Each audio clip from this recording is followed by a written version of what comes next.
So just discussing some of the questions from the major test 1.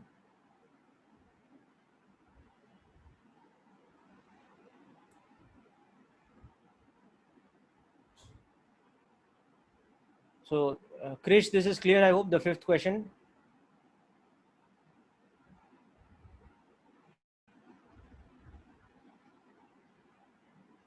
Okay. So moving on now to the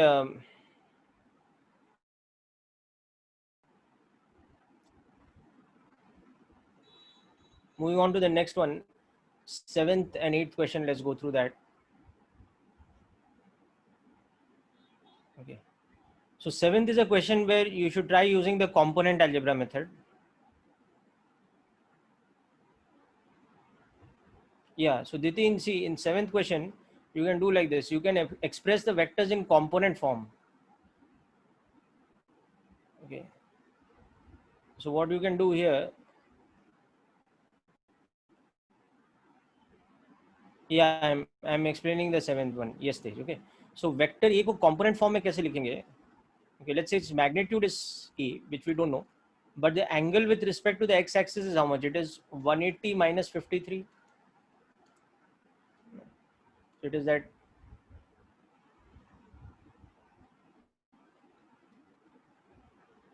with respect to x-axis. So we can write A is x component.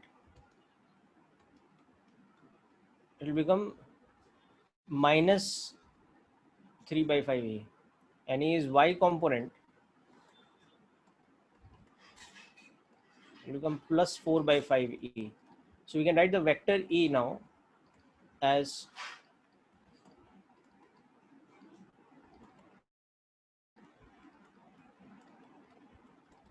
like this. Okay. And the vector B you can see directly is nothing but 12 I cap. Now the question is saying that this condition, okay, that the resultant of A plus B should be along the y axis. So A plus B from here, just add these two vectors. Okay, so A plus B you can see is 12 minus 3A by 5 I cap plus 4A by 5 J cap. Now this vector should be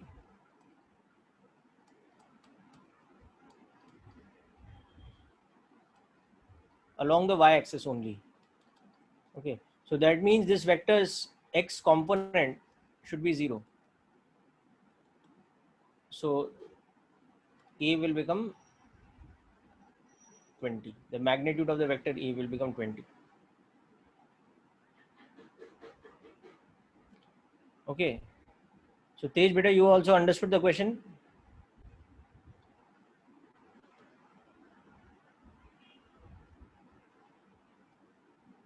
Okay, good.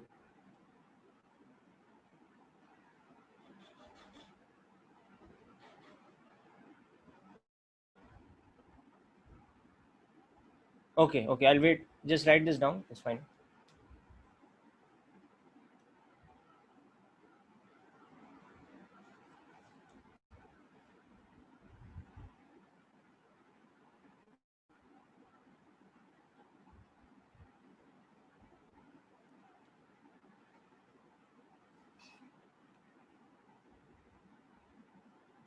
Okay, Yancy, I'll come to question number 10.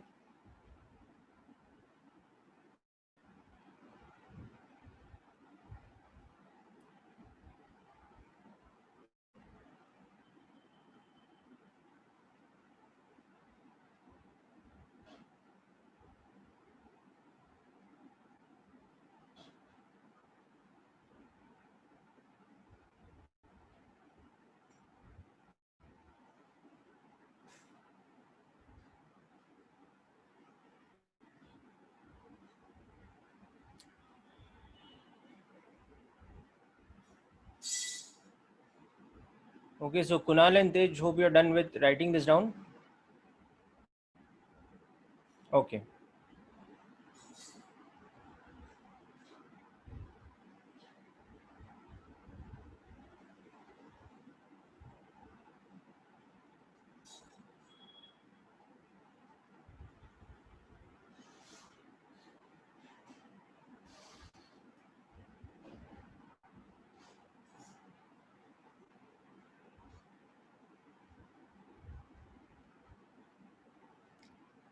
Okay, now go through question number 8 over here. Let me know if there's any doubt.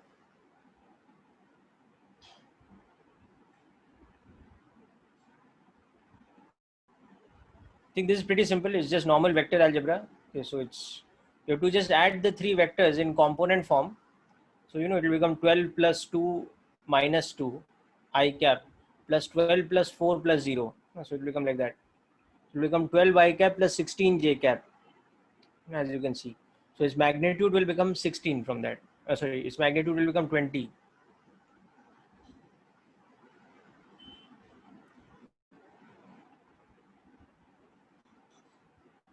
Yeah, yes, it's good if you found the question paper easy, because that just means that your preparation was all right. Your preparation was good. Difficulty will be like this only, but only thing is that from next test onwards there'll be no more number of topics. Like in physics you had two things right now, some part of vectors and some part of kinematics.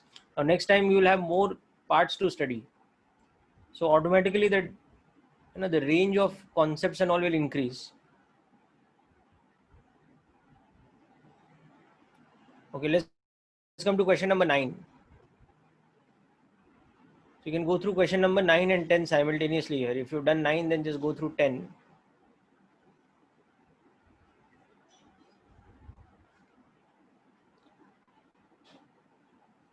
9 is pretty easy. Just use triangle law. Okay, use the statement of triangle law.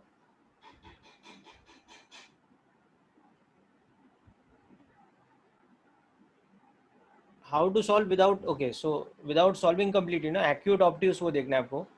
So I'll explain. See, what you do here is, see, mod A and mod B is given to me. So from this, you first of all see that what is root of a square plus b square. That would be square root of, okay, so that would be 13. So that is your root of a square plus b square. Now you see what is mod of a plus b given. This is given as 10. So immediately you can see that mod of a plus b is less than root of a square plus b square. So you know which case this is, no? This is that case where theta has to be obtuse. Cos theta has to be less than 0, or theta has to be greater than 90 degrees. So that means this cannot be the case, this cannot be the case, this cannot be the case. Only this is the possibility. So you have to connect that thing. You have to connect the relationship between mod of a plus b and the boundary value thing, that when the angle is 90, okay, so remember this, when theta is 90, okay, mod of a plus b becomes that hypotenuse kind of thing, because it's a rectangle. Your parallelogram is a rectangle. But on the other hand, when theta is less than 90, okay, that's when mod of a plus b becomes greater than root of a square plus b square. So use that inequality theorem here. And similarly, when theta is is greater than 90, vice versa.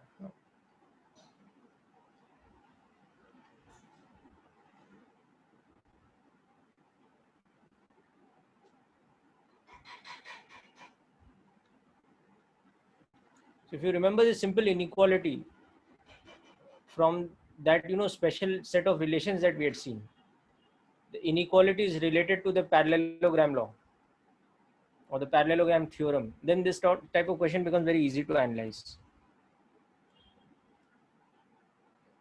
Okay, Meet, is it clear, beta? Okay. Now, next, go through question number 10 here itself. Okay.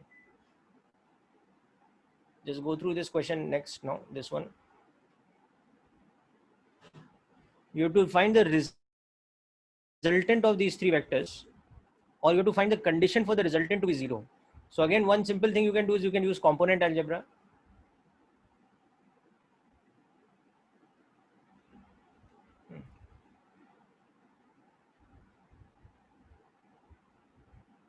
So one simple way of solving this question is that, given that the resultant is 0, okay, so this statement basically means that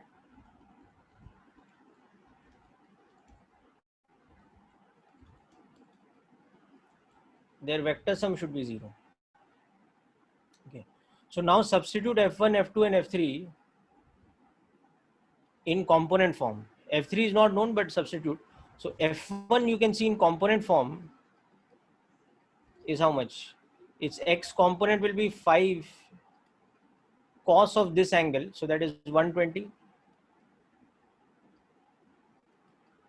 Its y component will become 5 sine 120. So it will become 5 by 2 or minus 5 by 2 rather.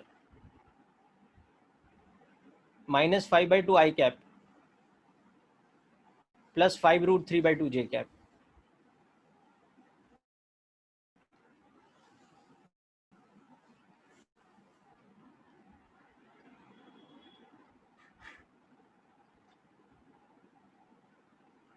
ये मेरा F1 हो गया. Okay. Now similarly F2, you can see here is very simple. F2 is just minus 5 I cap.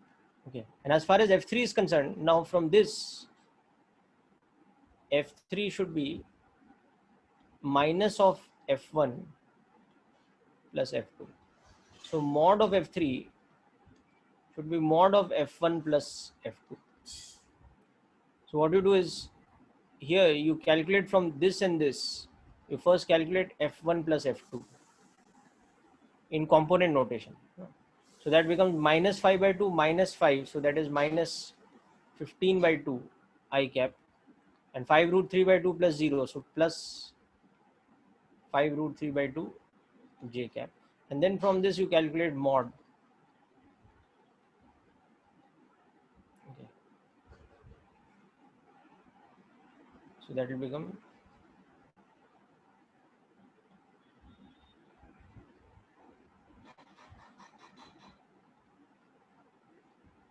so in calculating that mod, what you can do is you can take 5 by 2 common.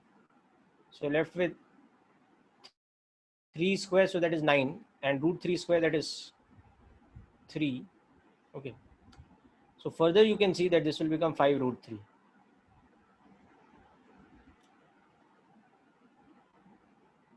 So this will become root 12. So that's 2 root 3. So this will become 5 root 3.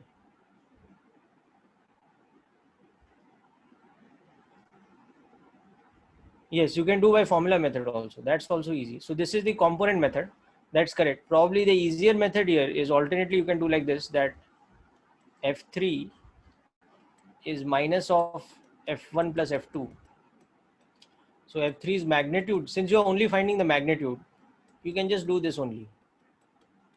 Now you can see that from the diagram, this angle is 60. No? So F1's magnitude is 5. F2's magnitude is 5. And the angle between them is 60 degrees. So mod of F1 plus F2 will just become 2 into 5 into cos 30. This again I'm making use of the rhombus theorem. So it's 5 root 3. So here again I've used yet another shortcut. I've used the rhombus theorem here.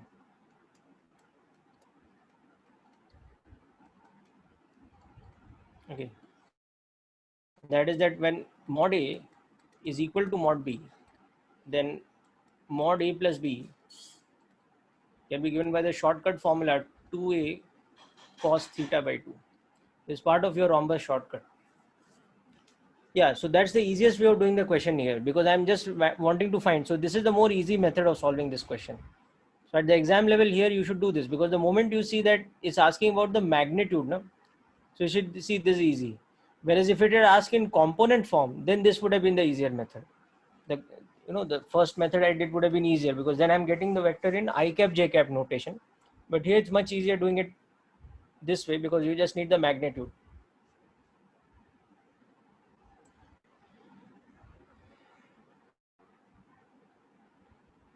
Okay, so I'll just leave you with a minute to note down both the methods. But here, as you can see, this is the lengthy method for doing this because we are first calculating in component form and then we are calculating the mod. So this is unnecessarily lengthy, this method. This would have been the correct method if we wanted to find this in I cap j cap form. But since we only want to find magnitude, therefore this method is easier. This method is easier here. because it's only the magnitude.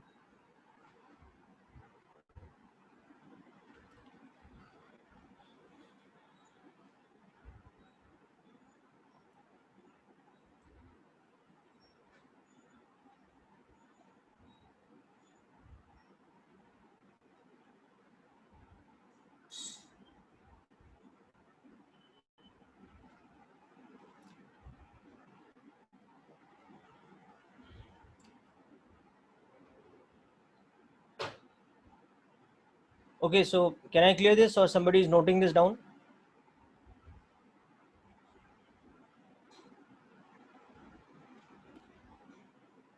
Okay, good.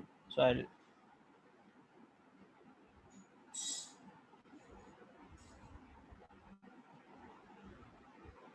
Okay, so just we have just few more questions remaining. Let's go through them.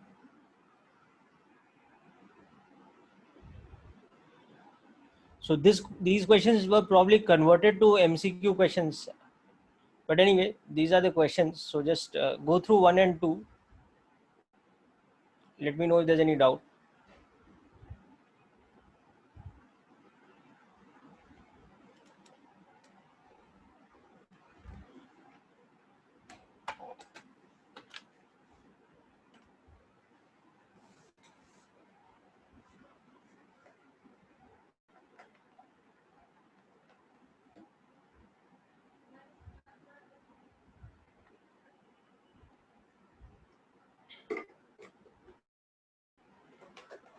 Okay.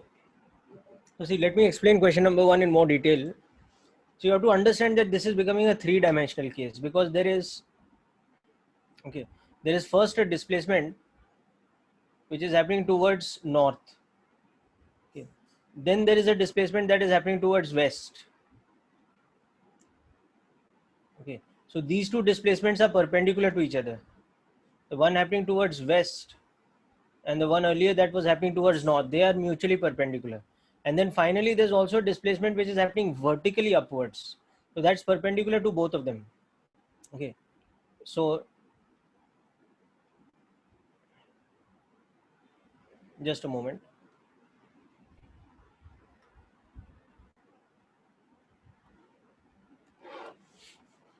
Okay. So let me explain this in a sort of more three-dimensional context. Okay.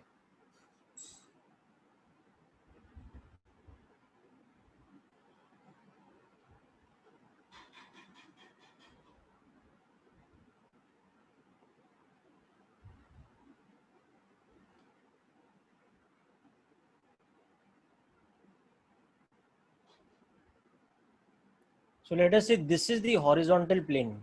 Okay, this tabletop kind of thing that I'm drawing, this surface. Okay. Let me imagine this is a horizontal surface. Okay. And on this surface, your axes are like this. This is the direction which is pointing towards north.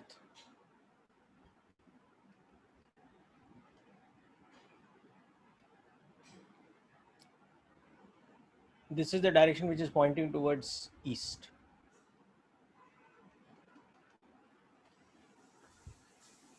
Okay. So this angle is 90. So therefore now you can also see that the perpendicular to this plane will be your axis like this. This will be your vertical direction.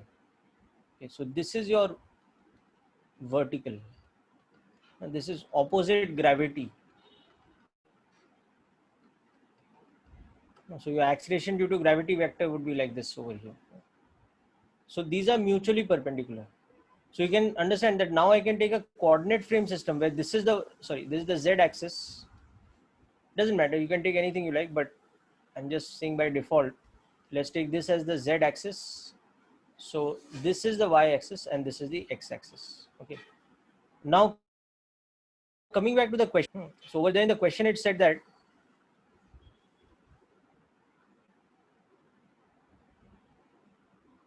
there was one displacement which was 2 kilometers towards north, and then there was one displacement which was 2 kilometers towards west, and finally there was 1 kilometer which was happening vertically upwards.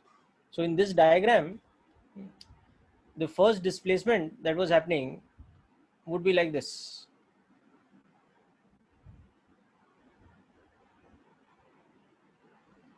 It's 2 kilometers towards north. Okay, so that displacement would show up like this.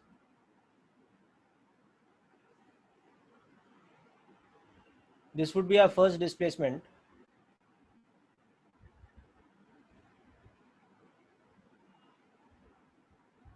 Okay, which is 2 kilometers towards north. So we would write S1 as a vector as 2 j cap in kilometers. Okay, so that was our first displacement. Then this was followed by a second displacement, which was by boat, and that was happening 2 kilometers towards west. So our second displacement in the same diagram would now look something like this. Our second displacement would be towards west, so it would be in this sort of a direction.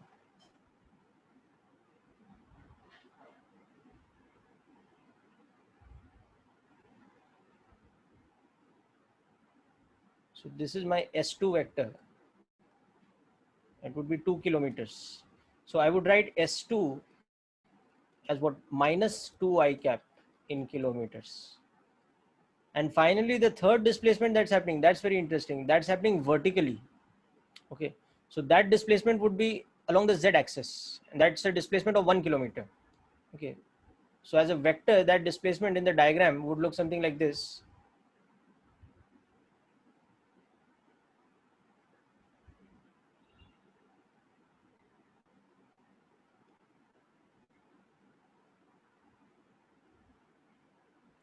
So that's a displacement vertically upwards. So it's parallel to the Z axis.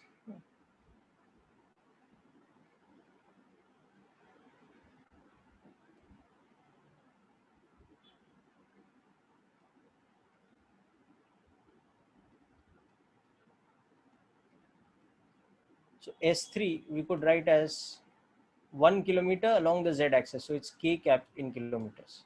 So now we can understand our net displacement is the resultant sum of S1 2 plus S. So it is minus 2 I cap plus 2 J cap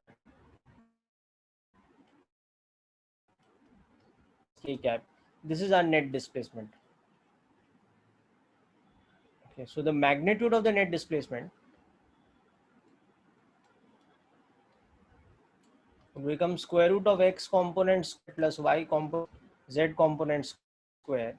So that would be 3 kilometers.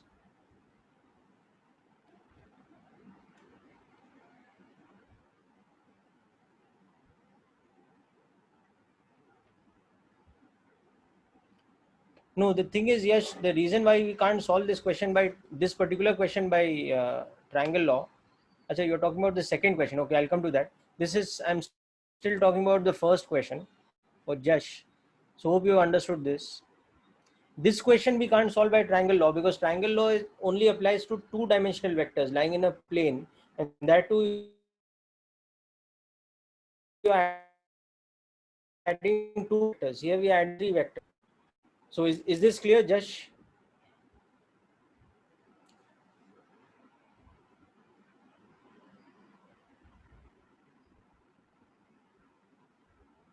Yeah, don't worry, I'm recording the lecture, so you can see the recording later.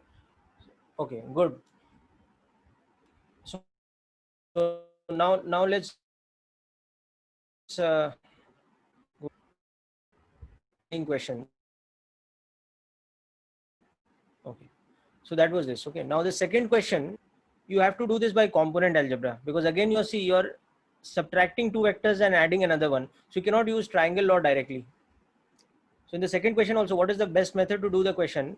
Just write the vectors in component form, and it's pretty easy, because you can see the angles and all are well known. So you can see that the vector E is very simply 4 cos 60, so that is 2 I cap plus sine 60, so that will become 2 root 3 j cap. The vector b you can see is similar to minus 2 I cap a minus b plus c as a vector will become how much? It will become 2 minus of minus 2 plus minus 3.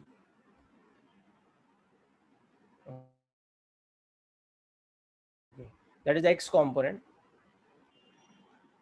2 root 3 minus of 2 root 3 plus 0. That is the y component. So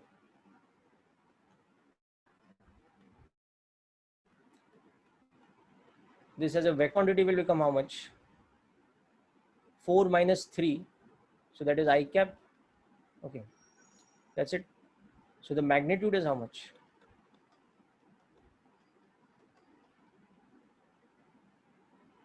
1.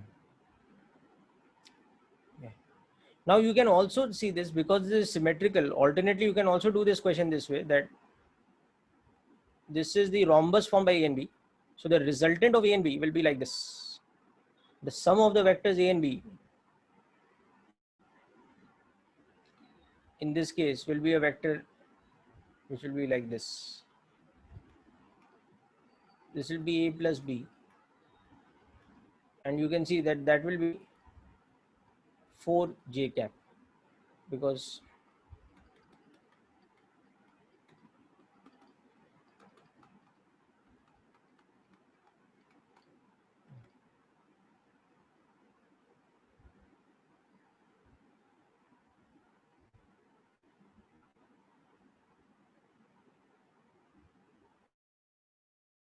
oh sorry, we are doing A minus B.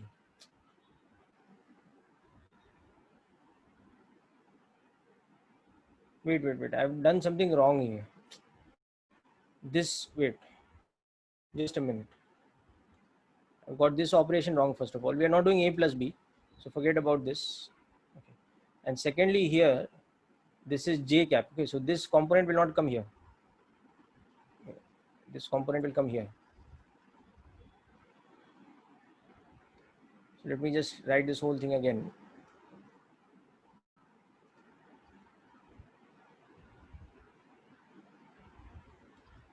So this will become A's x component is 2, B's x component is minus 2, and C's is 0. So this much I cap plus A's y component is 2 root 3, B's is 2 root 3, and C's is minus 3. So j cap. Okay. So this vector A plus B minus, sorry, A minus B plus C,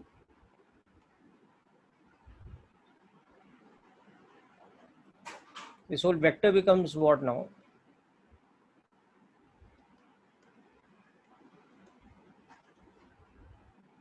Okay. This vector becomes 4 I cap, okay, minus 3 j cap. So the magnitude of this becomes 5. Yeah. So now if you talk about applying the component algebra, I mean applying the geometrical method here, you can understand it this way, that this is A and this is B. So what is that vector difference of A minus B? A minus B क्या होगा? It will be this vector.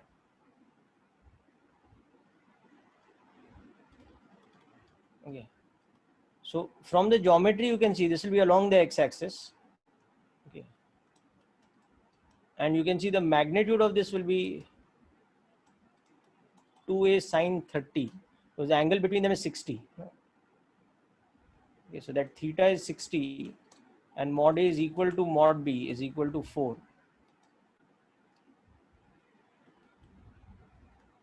So it will be 4. So now from geometry you can understand this is along the x-axis. So A minus B as a vector is 4 I cap, and C as a vector you can see is minus 3 j cap. So you can see that there's some, they are perpendicular to each other. These two are perpendicular. So there's some will have a magnitude which is equal to square root of 4 square plus 3 square. So you can also do it this way, but it's pretty convenient to do it by the component method.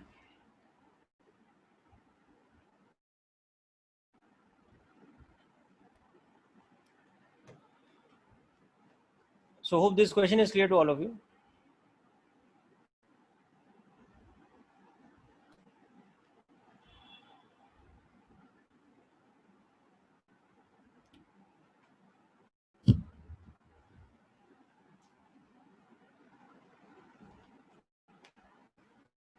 Okay.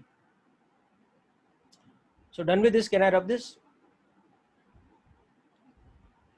Okay, I'll wait.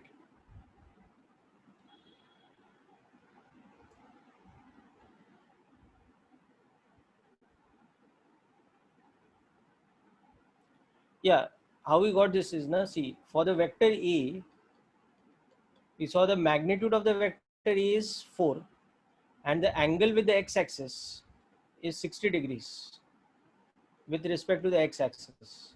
So A's x component is 4 cos 60, so that's 2, and A's y component is 4 sine 60, which is 2 root 3. Now similarly, if you look at for the vector B, you can see that the magnitude of the vector B is 4, but again the angle with the x-axis is 120 degrees with the x-axis. So B's x component will become 4 cos 120. So that will be minus 2.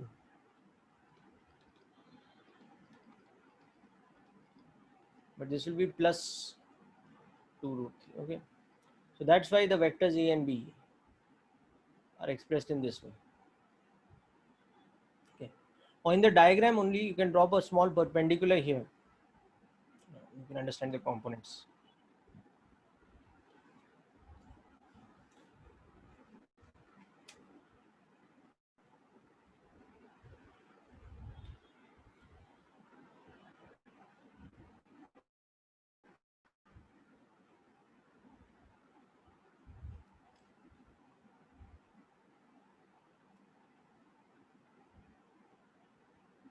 Okay, good.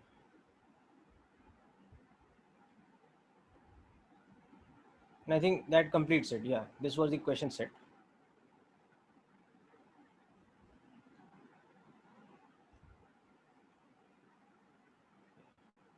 So this was from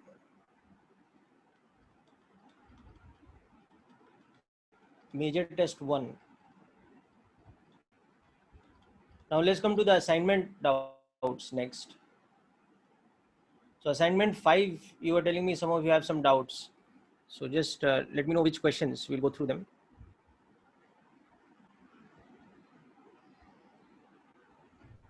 So next, just go through assignment 5.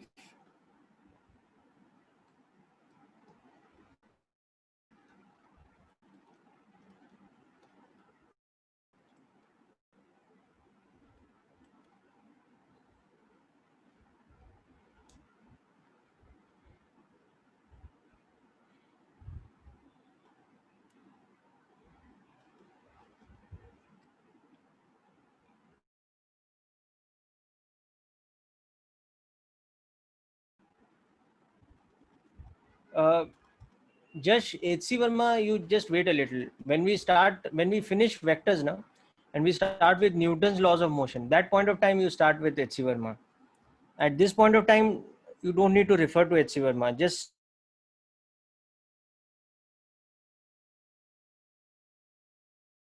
stick with the assignments which I'm sending you. The next chapter we'll do after vectors, which is still a few sessions to go because we have to discuss dot product and cross product.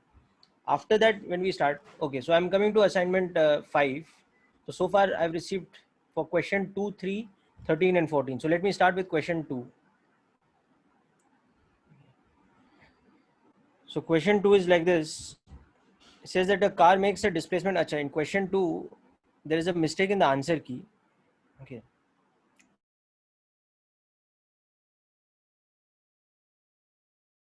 Anyway, is 80 kilometers towards east. Okay. Then turns to make a displacement towards northwest. So this is 60 root 2.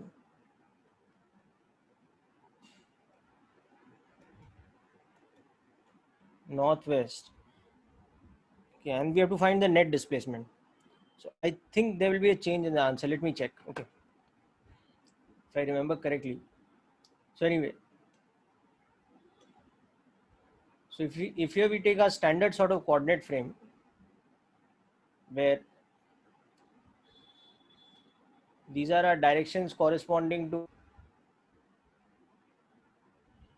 okay,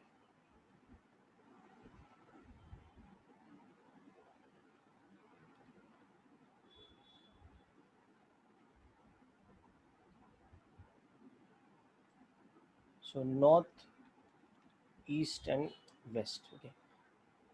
Now let's say the displacement starts from the origin and first you're making the displacement of E. So you'd have gone like this. You made a displacement like this. Okay.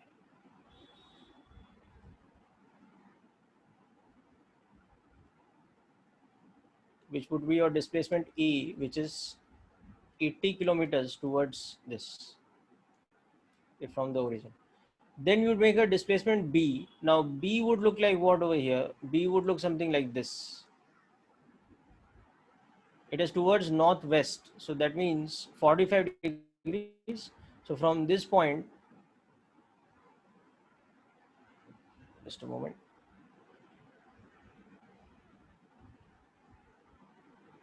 From this point, oh,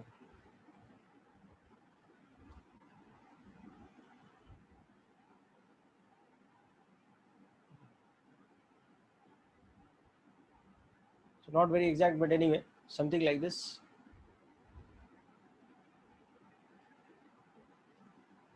So this is the displacement B. It has a magnitude of 60 root 2. And this angle would be 45 degrees. Because, from this point, this is your north. And this is your west. So it's bisecting the northwest. So it's like this. So now what is my net displacement becoming?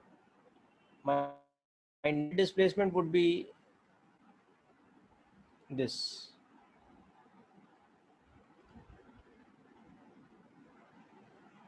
This would be my net displacement. Okay, this is what I want to find out. So what you can do here is you can just use geometry. You can convert these to components if you like, but I think this is going to be quite easy to do geometrically. Just drop the perpendiculars from these. So you can see they are 30 and 30. So S will be such that it has an X component of, sorry, it will be 60 and 60. So the X component will be how much? 80 minus 60, that's 20. And the Y component will be how much? 60.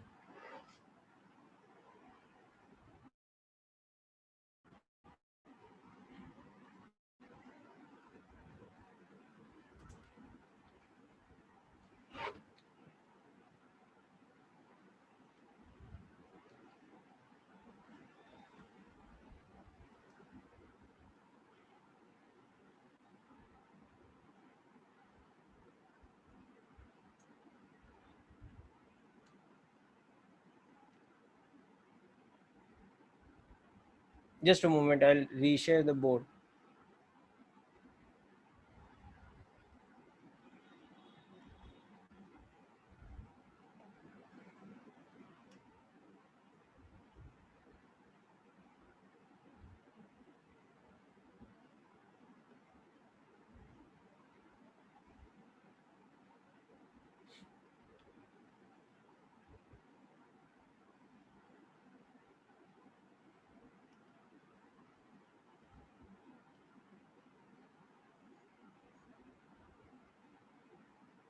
Yeah. So when you drop these perpendiculars, from this right angle triangle or this right angle triangle, you can see that this is 60 and this is 60. So this side here becomes 20. Okay. So you can see that the net displacement will have a magnitude of this much.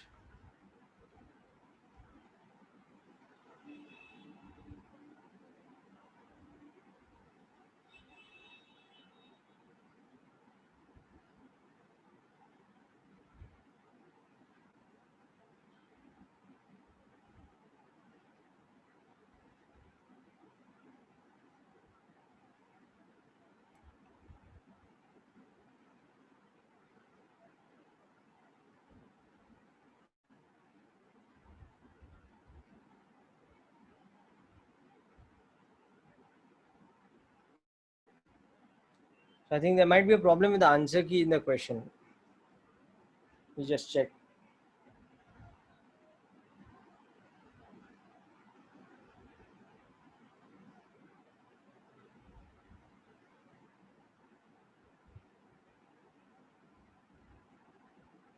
Okay. Or you can do one thing here. You can just modify the question a little bit. Tell you what you do. Instead of this, now in the assignment, change this to 140 kilometers. Try this now. Tell me how much a plus b will be with this correction. How much will be mod of a plus b?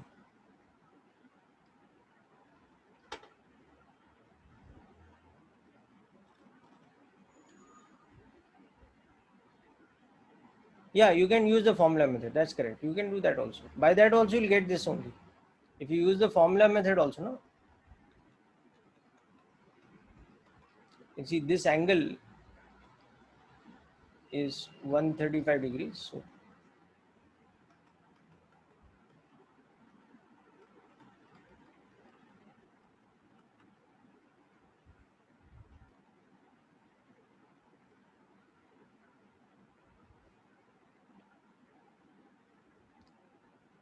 yeah, that's correct. Now with this correction, you should get mod a plus b as 100. So you can go by the formula based method also, or you can go by this, it doesn't matter. So you change this to 140. So this value here, this will get changed to 80. Or you can also use the formula based method.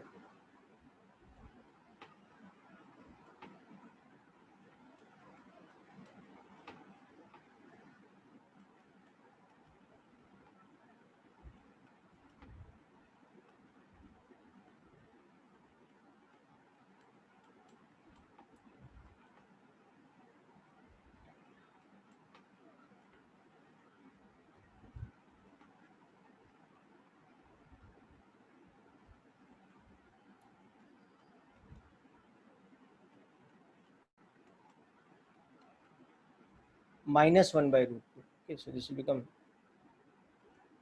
take 10 common outside.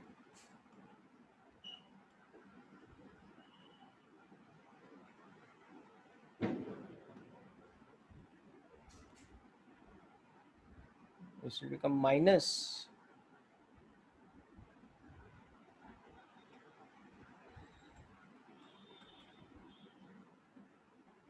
like this. So you'll get this as,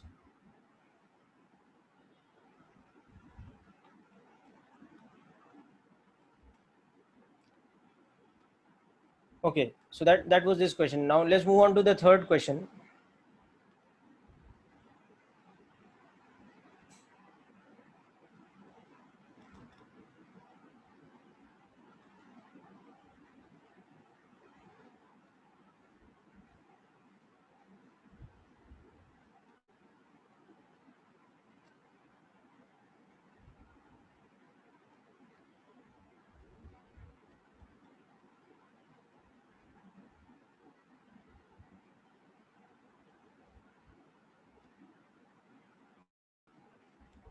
No, you will not get 20 by formula method, beta.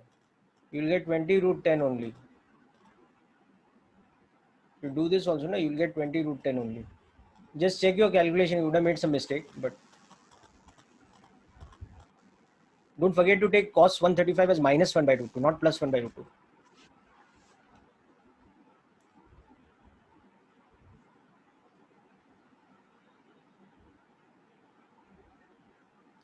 Okay, so just a minute, I'll share the screen again.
Yeah, that's only is correct, Kunal. Yeah.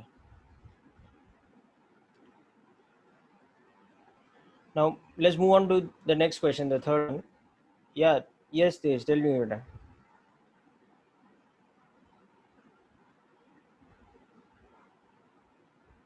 So third question is actually very simple. You have this relation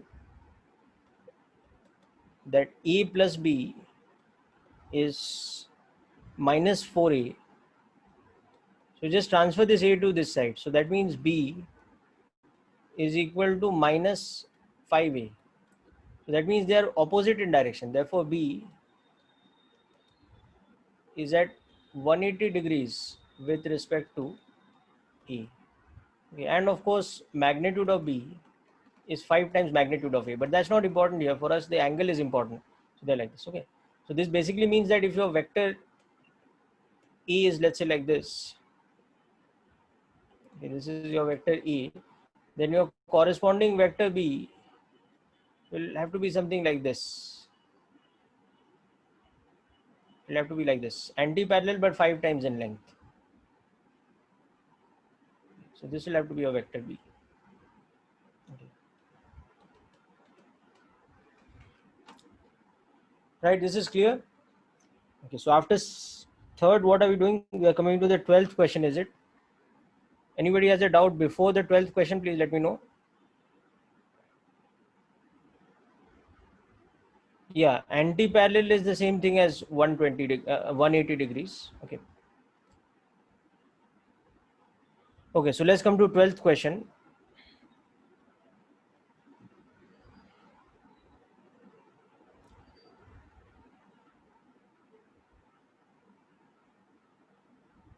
So 12 should be fairly easy again. You have to just use component algebra. See, F1 and F2 are given to us. F1 is given 12 I cap minus 16 J cap, and F2 is given minus 8 I cap plus 13 J cap. And all we have to do is find F3, I mean the magnitude of F3, given that F1 plus F2 plus F3 is 0. Okay, so it's very simple. F3's magnitude will be mod of F1 plus F2, and just add these two. So from this and this you can see F1 plus F2 कितना हो जा रहा है? It is 12 minus 8, so 4 I cap, minus 16 plus 13, so minus 3 J cap. So now its magnitude you can see is 5.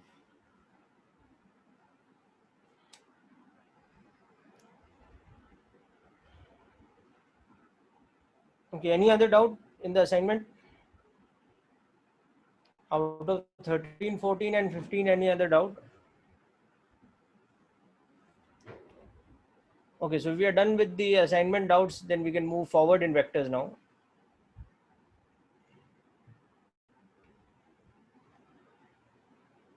Oh, question number 13. Yes, yes, I'm coming to it, Tej.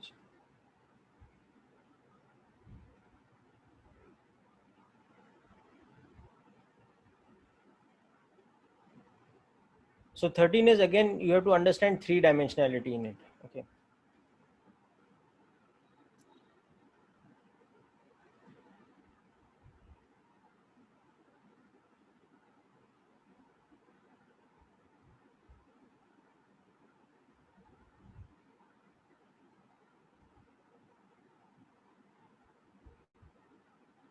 Yes, that is correct, Tej.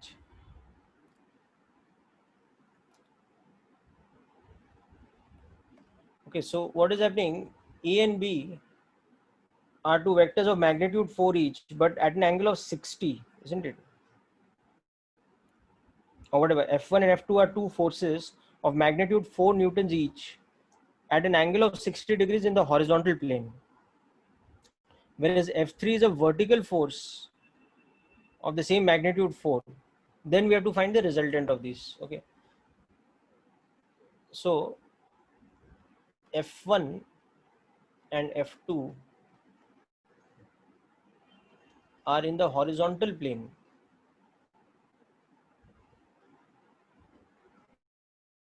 Okay. At 60 degrees to each other. Okay. And magnitude of F1 is equal to magnitude of F2 is equal to 4 newtons. So you can just visualize it this way, that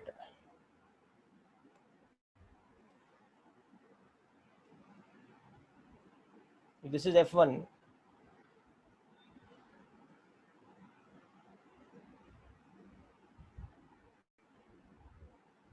this is F2.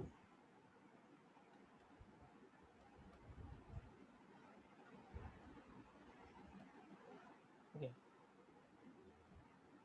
Then you can see that the resultant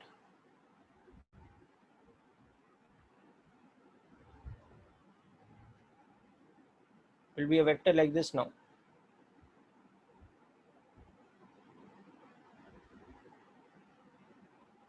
So you can see that F1 plus F2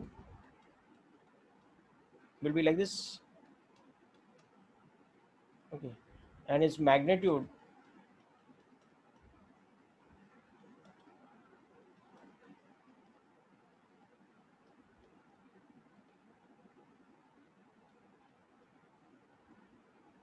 okay, sorry, cos 30 by mistake.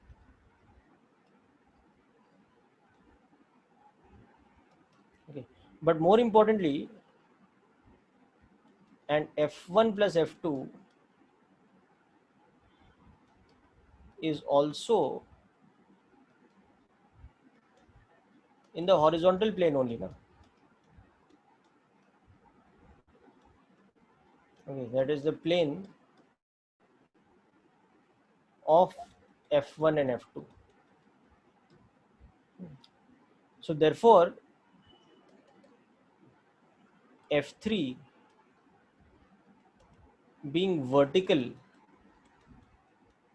okay, implies that F3 is perpendicular to R, where R is the sum of F1 and F2. If I take F1 and F2 to be R, so this vector is perpendicular to this. Okay. So perpendicular vectors का sum का magnitude, we can just use the formula directly, root of A square plus B square. So F3 has a magnitude of 4 newtons and it's vertical, whereas this resultant has a magnitude of 4 root 3 newtons, but it's in the horizontal plane. So therefore, F3 plus this resultant will have a magnitude. Okay, so they are perpendicular to each other between them.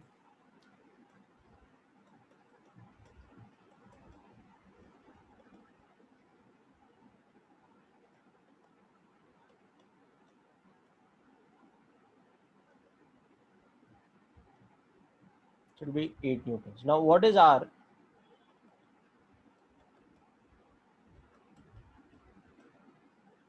There is nothing but F1 plus F2. So that is becoming so much.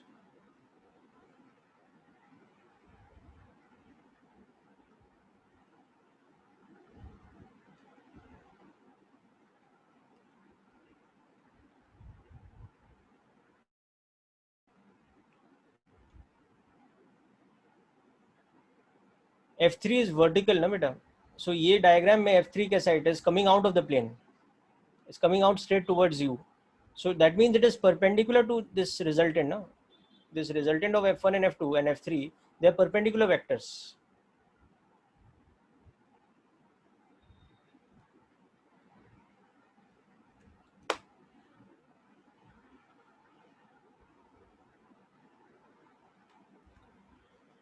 So this is the easiest way of solving this. We can also use I cap J cap notation and solve, but that will be a little bit more lengthy. No, it's very easy to understand it this way because we are making use of a number of shortcuts, the rhombus theorem, the rhombus formula, and we are also making use of the fact that the resultant of F1 and F2 has to lie in the horizontal plane and F3 is vertical, so they have to be perpendicular to each other. So we are also using this formula then of the sum of two perpendicular vectors magnitude, that is F3 and R. R here is the resultant of F1 and F2. Is this method clear now, Tej?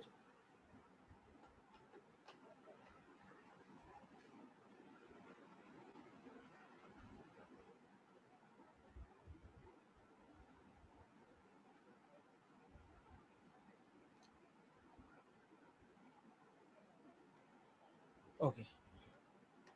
Now you can also try this question by using I cap J cap notation. Just try it. I'll show you the solution for that also. Like we did the question from that test paper earlier today, where we drew the horizontal plane, then drew the two vectors A, B, and then the third vector C was perpendicular to it. So the similar thing we can do here.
Okay.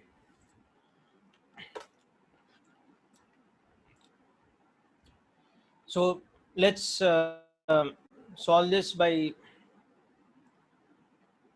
that component algebra method also.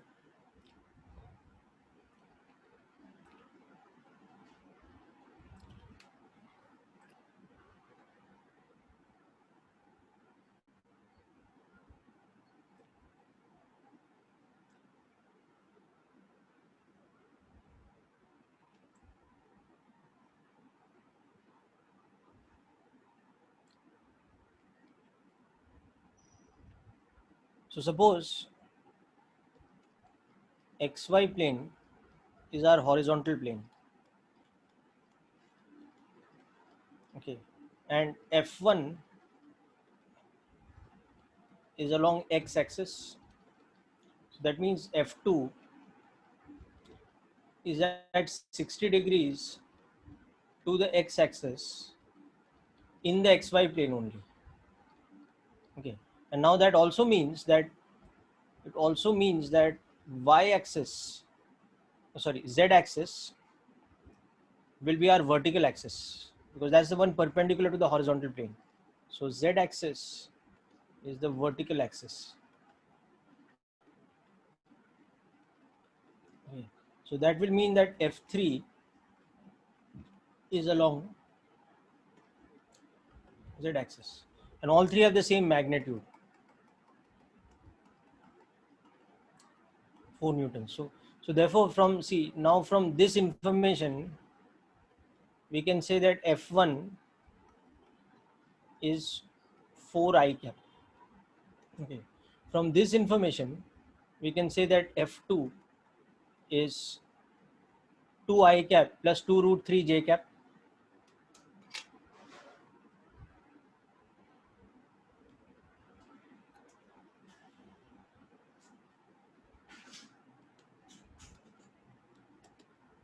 Okay.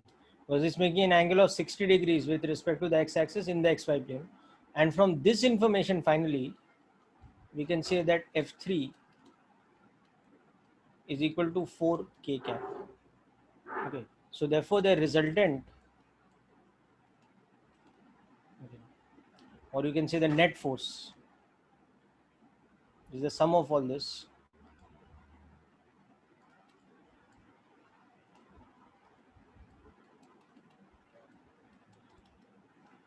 Okay. So that will become how much now? That will become 4 plus 2 plus 4. So that is 10 I cap. Okay. Plus 0 plus this. So 2 root, oh, sorry, my mistake.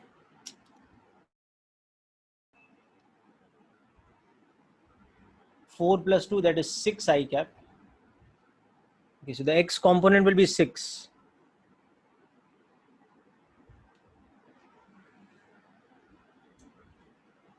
Okay.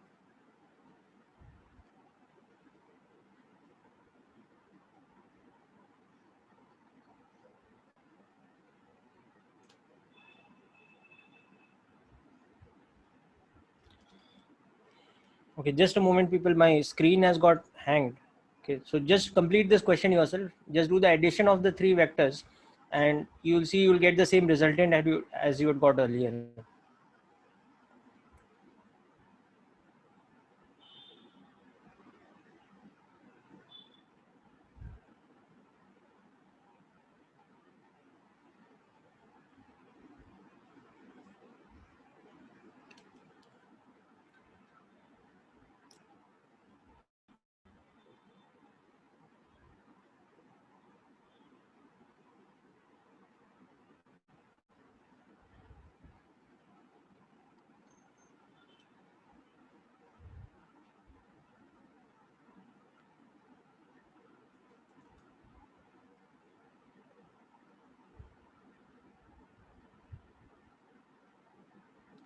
I'm just resharing the screen. Just hang on a second.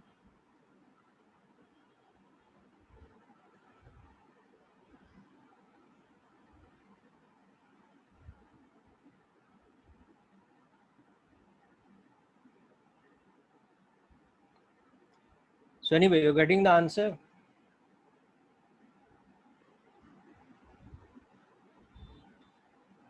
Just a moment, I'll come to the question.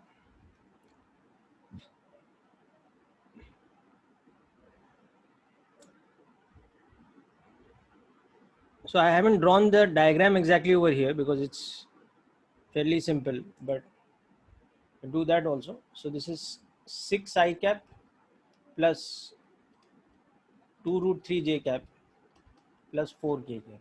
Therefore, the magnitude of the net force, or this thing, mod of F1 plus F2 plus F3, becoming square root of 6 square plus 2 root 3 square plus 4 square.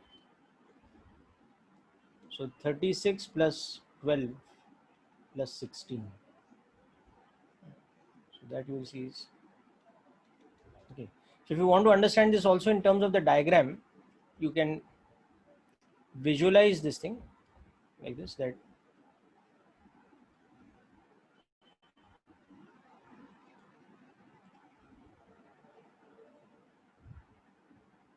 this is suppose my xy plane.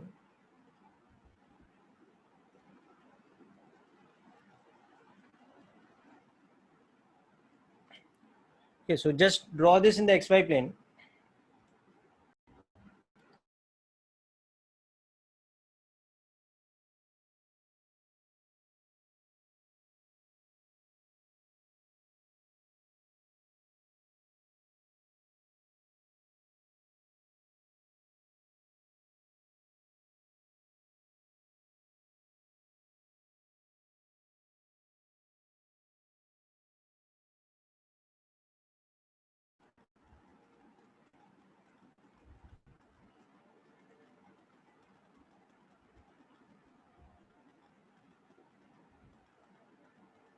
So again, if this is your horizontal plane,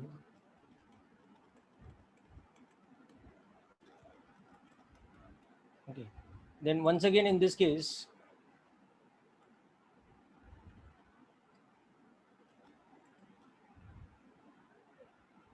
your force F1 is like this,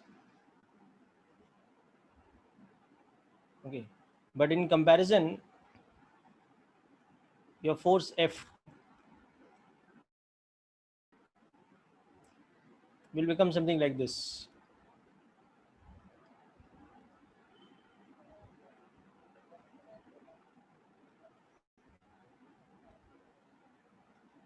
Okay. So both these forces F1 and F2, they are lying in the xy plane.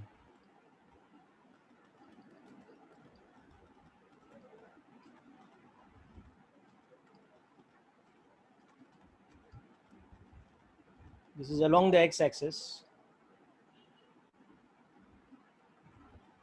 This is your y-axis. So this angle is 60. No. You can see that this is 4 newtons. This is also 4 newtons. Okay. And now your vertical axis is this one. This is the vertical axis, which is your z-axis. So your third force will be lying in that direction.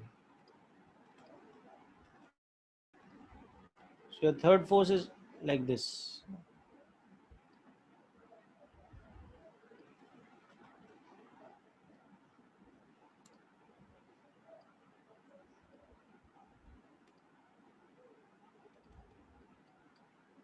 It's like this. This is also 4 newtons, but it's perpendicular to the xy plane. So that is why the third force is like this, and the first two are like this.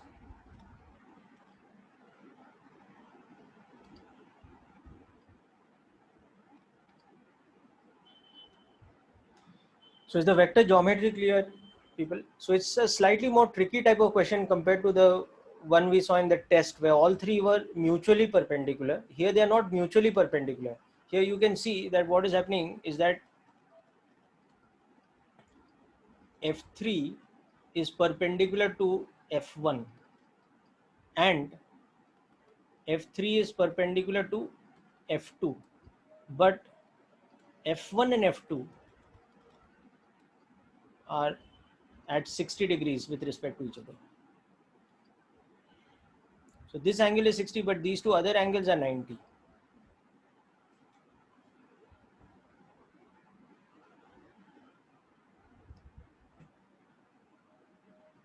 So if a combination of three such forces were acting on a body, the resultant net force would have a magnitude of 8 newtons. That is the information that we are getting from the calculation here.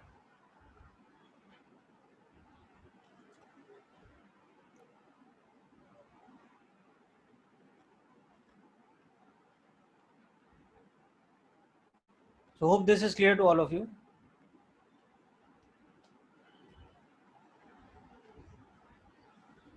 Okay, so are we done with the assignment 5 doubts? 14th and 15th you have done yourself.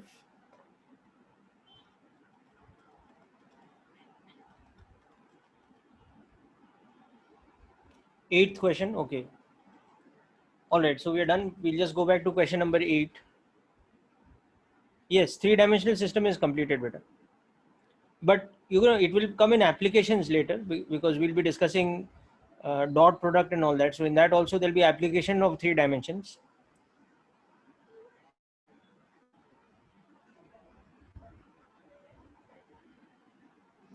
So just coming back to question number 8.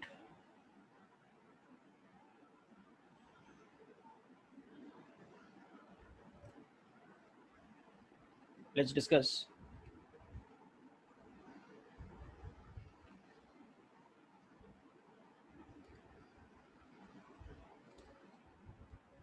So in question 8, some information is given to us that we have these vectors such that magnitude of A and B are 12. I mean, A is 12 and B is 5. And also given to us that magnitude of A minus B is 7. Okay. Then theta, that is between A and B, is how much? So this is that type of question again. You can see that root of A square plus B square is 13. And this time you can see that magnitude of A minus B is 7. So therefore that means that this is less than root of A square plus B square. So this actually implies the opposite. If A plus B had been less, then it's an obtuse angle. But if A minus B has a magnitude of less than root of A square plus B square, okay, then what does that mean? That theta is acute, or cos theta is greater than 0.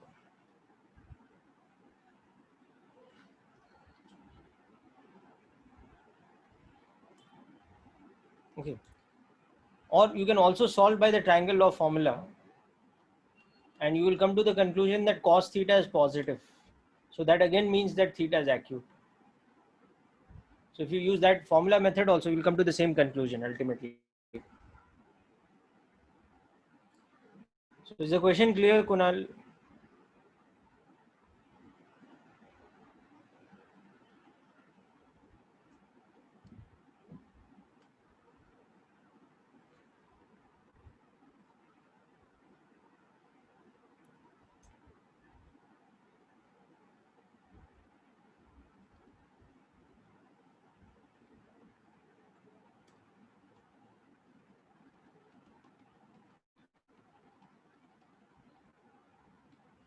Oh, sorry, not A plus B. You will use A minus B formula because.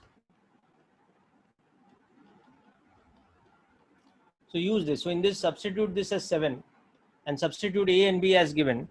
So you'll come to the conclusion that cos theta is positive.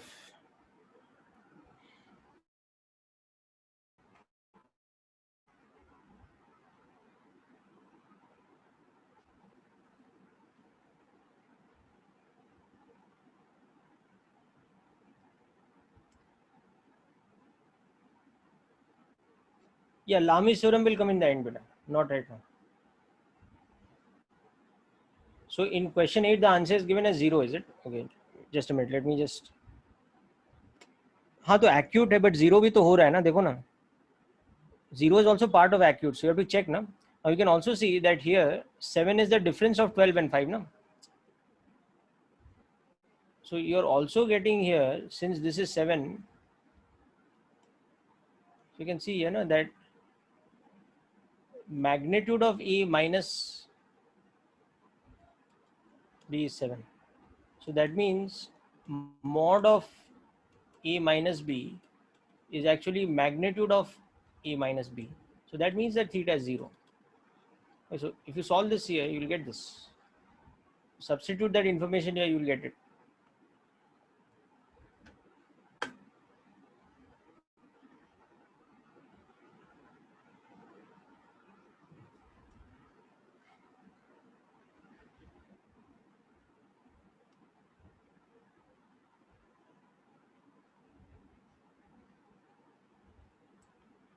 हाँ, formula method से आ जाएगा, but the thing is you can also just directly by observation you can see that the vector difference is coming out to be the difference of the magnitudes. That means they are parallel vectors.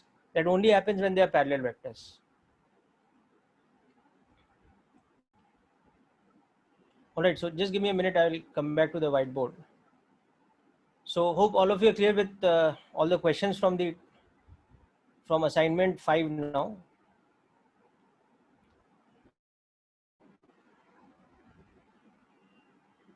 Okay. So next we will move on to the concept of dot product. Okay, so I'm just coming to that. Just give me a moment.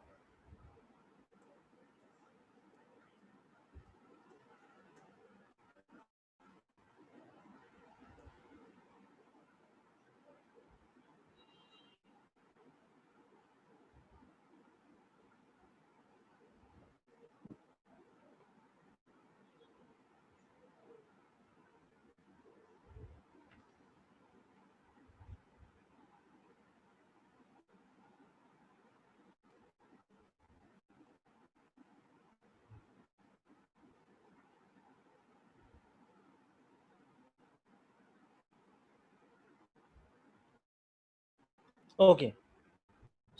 So let us come to related to vectors, and next type of vector operation completely new, relate product with diagram. Okay, totally different in vectors. So like you think of vector operation we'll study is what is called the dot product. Okay, or another name for it is the scalar product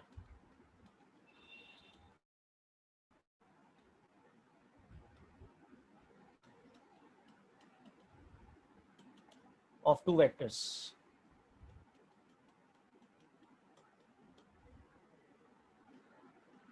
Let us understand this as a concept. Okay, Karan, just try rebooting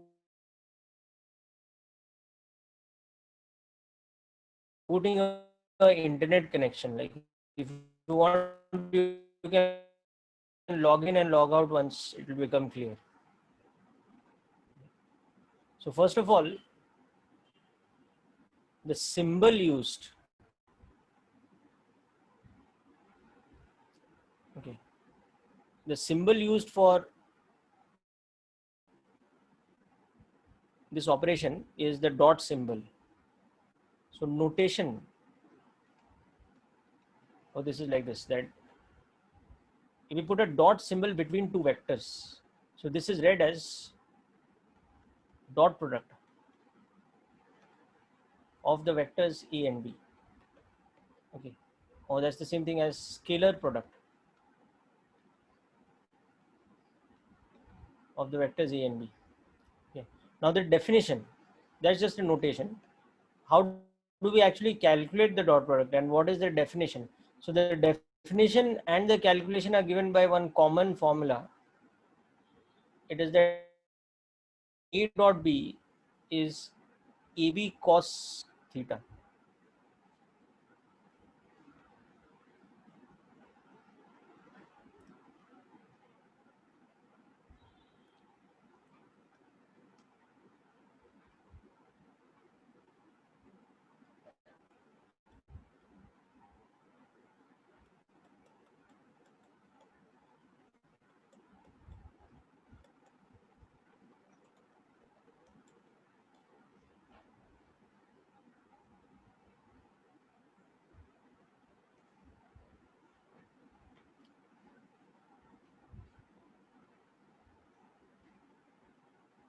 Okay, so the definition of this is given by this.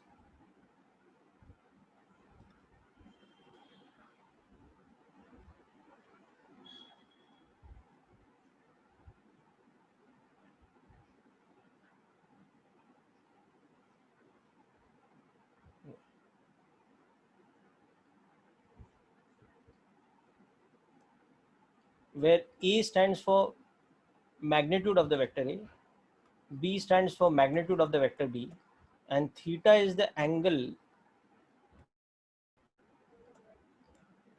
between A and B. So just note down this definition, then we'll understand the next set of things about it.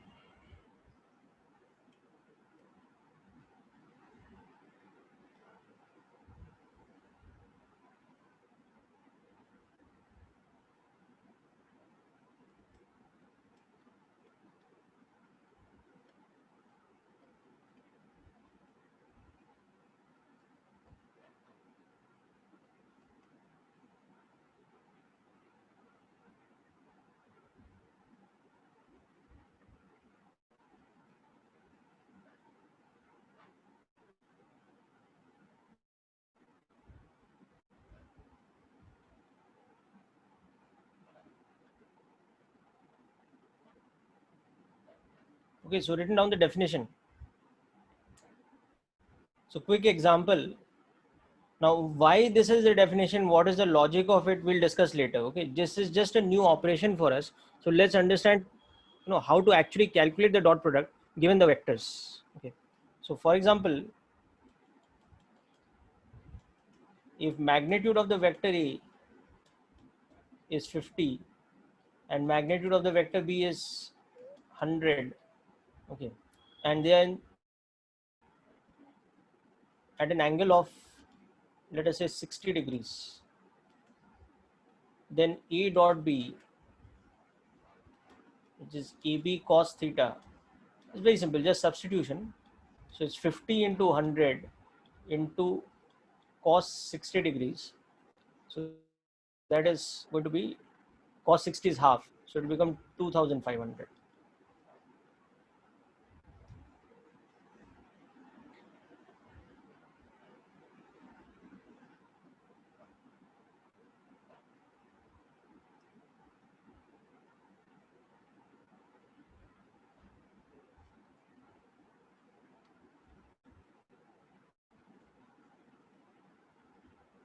No, it's not a derivation. It's a definition. It's not a derivation, beta. Kunal, this is not derived from anything else. It is a fundamental definition.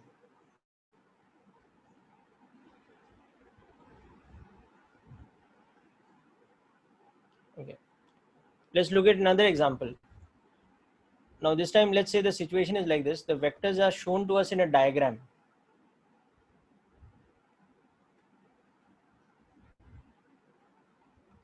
So the vectors,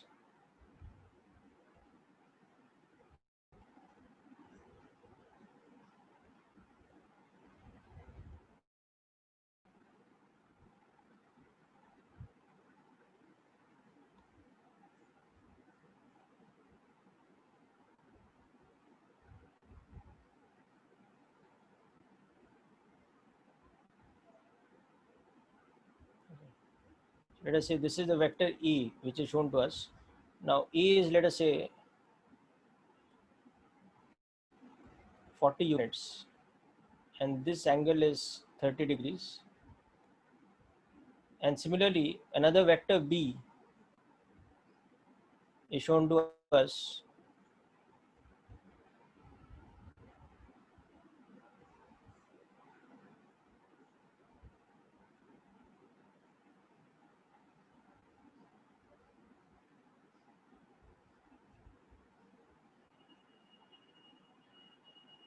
Wait. So our second vector B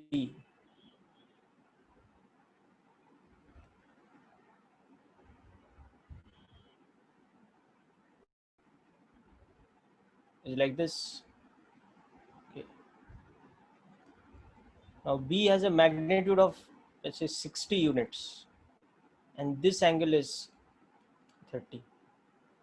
So here we want to find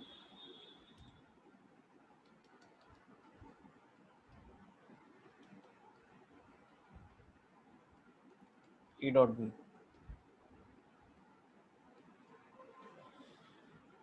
So just try this out, people.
Yes, Tej, that's correct.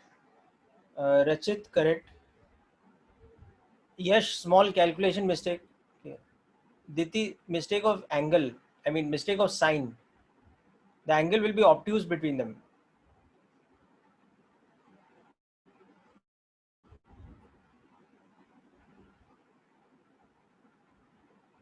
Yash, correct.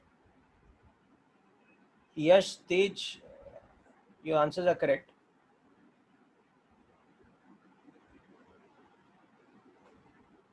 Mehak, correct.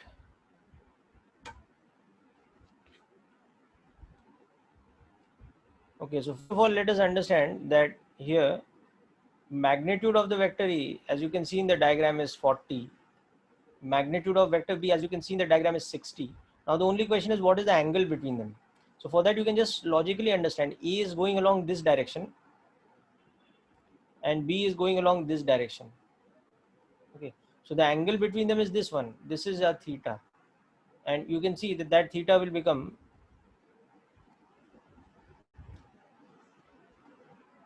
sorry, 120 degrees, isn't it?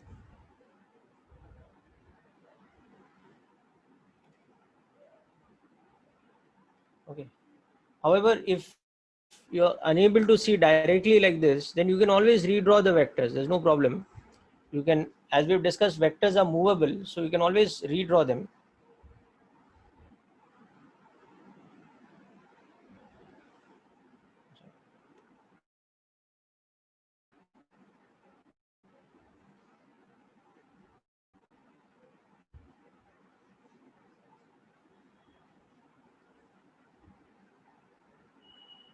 So we can always do like this, that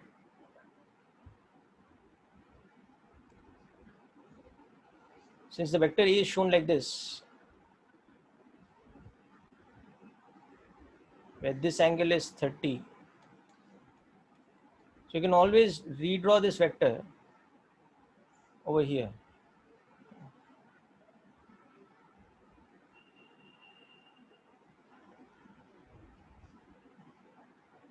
Yeah. So you can see that has to be parallel to this now. So this angle has to be 30 because this angle is 30. So this is the vector E, and its magnitude is 40. Now similarly, the vector B is drawn something like this, where this angle was 30. So you can always redraw it over here.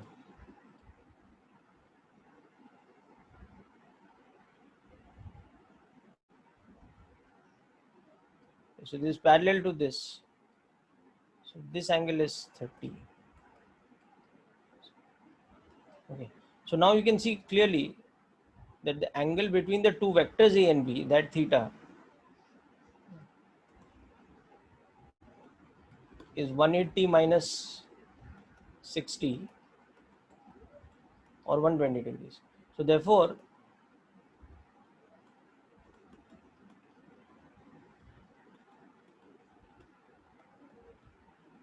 so this will become 40 into 60 into cos 120. Now remember, cos 120 is the same thing as minus cos 180 minus 120. So it's minus cos 60. So it's minus half.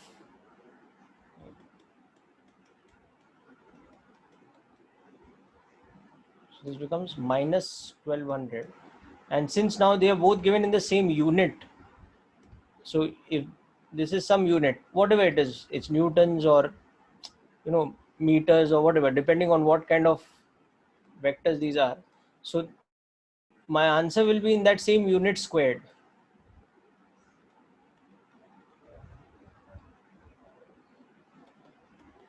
So this example is just to illustrate a couple of points to you, and one of them is that if the angle between two vectors is obtuse, then E dot B will be a negative quantity. Okay.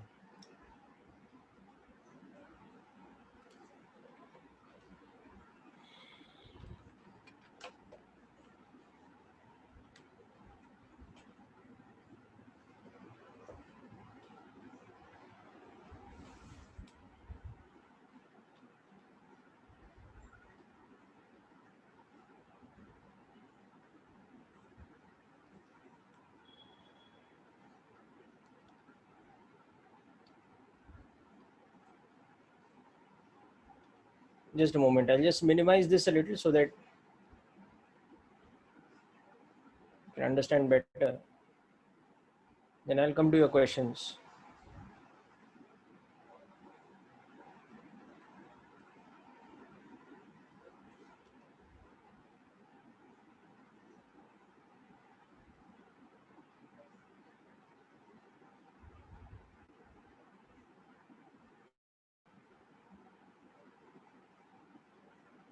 Yeah, tell me, Kevin. Kunal, what is your doubt, बेटा? तो इसने ये distance थोड़ी है बेटा. मैं this is not 1200 kilometers in distance, no? The interpretation of dot product of two vectors is not that it's a distance. So I have not given any indication that it's a quantity that cannot be negative. In fact, it is negative over here. So yes, I have not explained you the meaning. So abstract meaning में आप जाओ ही मत ना, अभी आप definition पे ही जाओ. जो चीज हमने पढ़ा ही नहीं, why you are trying to understand that?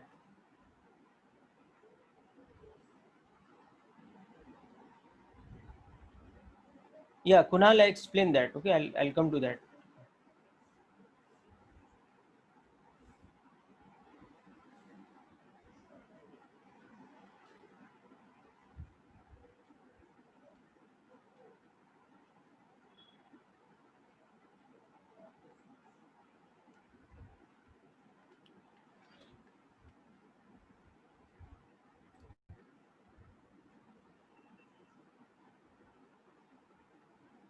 Okay, now next example we'll discuss will be an sort of application example.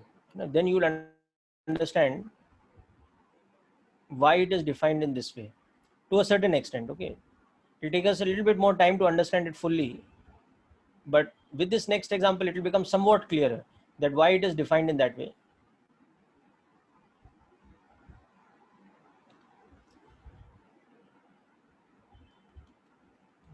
So the example itself starts with an explanation given to us that the work done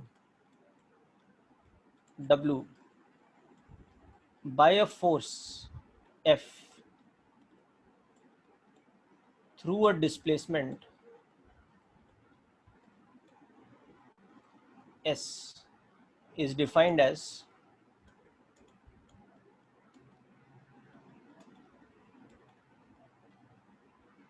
okay. So this definition will actually come in a future chapter. Okay, this is from work energy theorem concept, but I'm just picking up that definition from here. Okay, now if a body is sliding down an inclined plane as shown through the magnitude of displacement being, let us say, 20 meters. Okay. Find the work done by the gravitational force. Okay, so I'm going to show the diagram, and with the diagram it will become clear to you.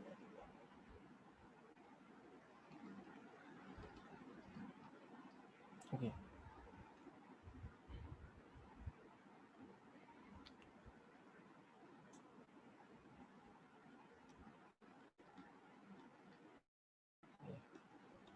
Gravitational force is commonly called the weight, mg, during this displacement. Okay. This is what we have to calculate in the question. So the diagram is now like this. This is our inclined plane. Okay. And this inclined plane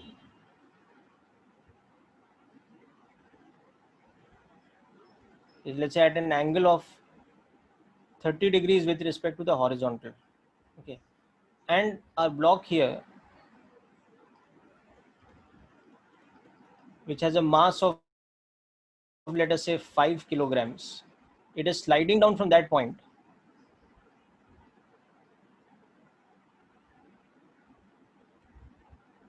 And after some time it is here. So this displacement it is undergoing from here to here, this is 20 meters. Okay. So let's say this point is A and this point is B. Okay. And the value of acceleration due to gravity, the magnitude of acceleration due to gravity is given to us as 10 meters per second square. Okay. So basically we have to find the work done by the gravitational force, which is nothing but the weight, as the body is moving from A to B. So just try out this question.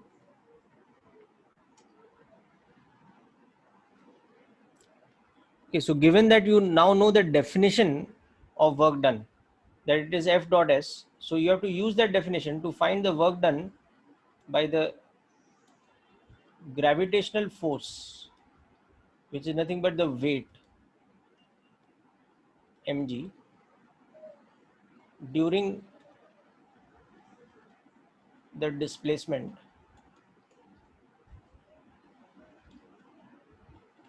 from A to B. So use the formula in this, that work done is F dot S. So now this example will make it somewhat clearer, okay, that what kind of things we use dot product for.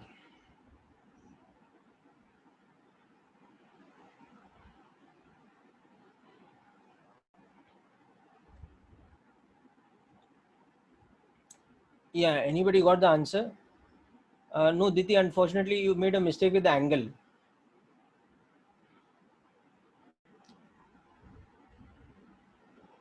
Yes, Yash, again some mistake with some magnitude of something you made.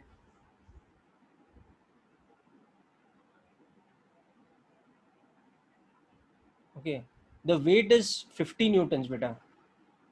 The weight is not 5 or something. No, the weight is 50 newtons. Mg, na? M is 5 kg and G is 10 meters per second square. नहीं दीदी minus sign नहीं आएगा. It's just that you made some mistake with the angle. You have to find the angle between the force vector and the displacement vector, and that angle is not going to be 30 degrees.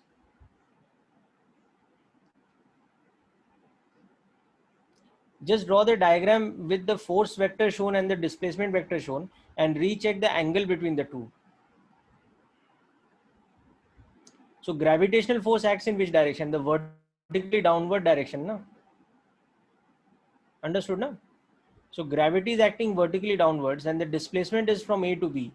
So the angle between those two will become how much? That is the thing you have to understand here. So if you talk about the force whose displacement we are trying to calculate,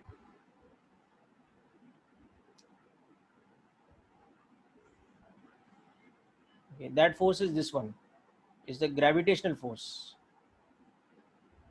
So your gravitational force acts in this direction.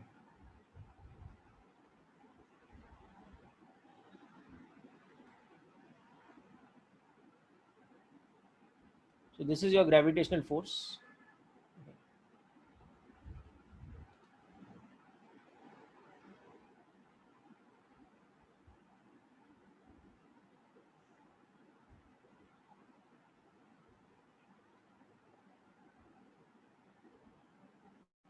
And you can see the magnitude of that gravitational force is 50 newtons.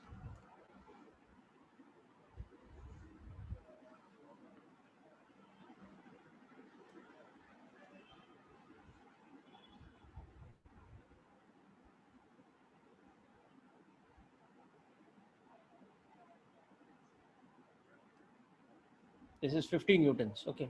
Now what about the displacement? The displacement on the other hand is a vector from A to B. No?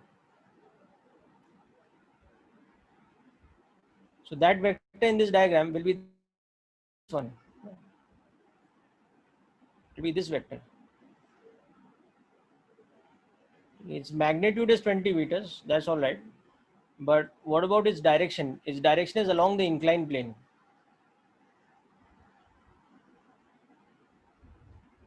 So now, which is the angle that we should look at between the two, the force and the displacement? This is the force we are talking about. So this is the angle that we should look at.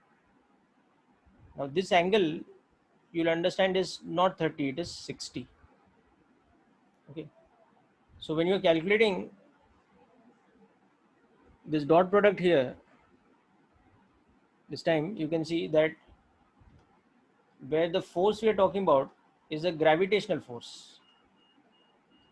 So it is like, it's minus mg j cap. It's mg acting in the downward direction. That is our force. Okay. So F is magnitude by mg, which is 50 newtons. Displacement has a magnitude of 20 meters. And the angle between them is 60 degrees.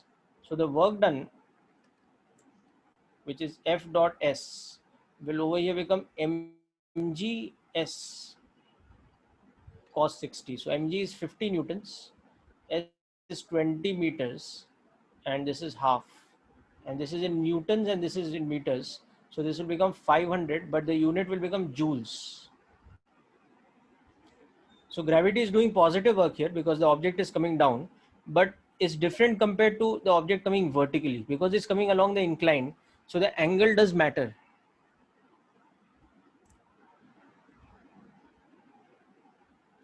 Okay. So the work done in this case is positive. But same thing, for example, if you throw an object vertically upwards, while it's going up, gravity is acting opposite to the displacement. So that time the angle is obtuse. So gravity does what kind of work? It does negative work. So work done by force can be positive or negative. Again, why? Because work done is defined in terms of dot product. So this is one of the applications of dot product, which we'll be learning at a much later stage in the chapter of work energy. But it helps you to relate over here that, how come the dot product can be negative? Okay. How come there's the cos theta angle involved? Because as you can see, it's for these type of applications.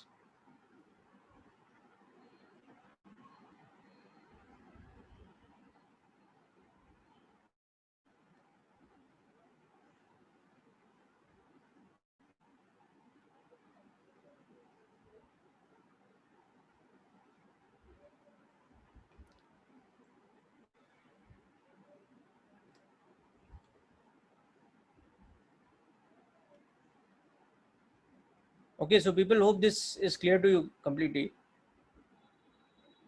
So we'll conclude today's lecture with this. Okay. So we'll learn more in detail about dot product next time. In the meantime, you can work out some questions from the module also.